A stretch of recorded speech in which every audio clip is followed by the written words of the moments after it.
আল্লাহ রব্বুল আলামিন আসলেই অসীম দয়ালু। দেখেন, ঈদের এই ছুটিগুলোর মধ্যে তপ্ত রোদ এবং খরার মধ্য দিয়ে আমরা দিন পার করেছি। প্রচুর পরিমাণে গরম। আল্লাহর অশেষ রহমতে এই মুহূর্তে দেখেন বৃষ্টি হচ্ছে। এই বৃষ্টি আমাদের শীতল করিয়ে দিল।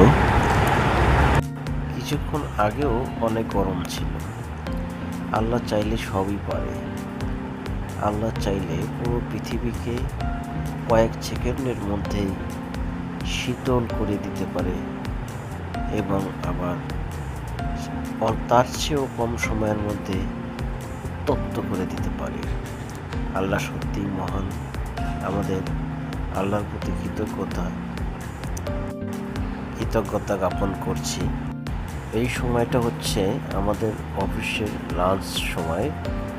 এই সময় আমরা বাইরে একটু চা খাওয়ার জন্য এসেছি এবং দোকানে বসে বৃষ্টিকে খুব কাছে থেকে উপভোগ করছি। সত্যি অনেক মজার বিষয় এবং খুবই ভালো লাগার একটা মুহূর্ত। বৃষ্টি আসলে মানুষের পুরনো স্মৃতিগুলো মনে পড়ে এবং সেই স্মৃতিগুলো সবসময় তাদেরকে তাড়া করে। এক কথায় বৃষ্টি হলো আল্লাহর নিয়ামতগুলোর মধ্যে একটি অন্যতম নিয়ামত, যা মানুষের জৈবিক শারীরিক সব কিছুর চাহিদা মিটিয়ে মানুষকে এক ধরনের প্রশান্তি দান করে এই বৃষ্টির মাধ্যমে।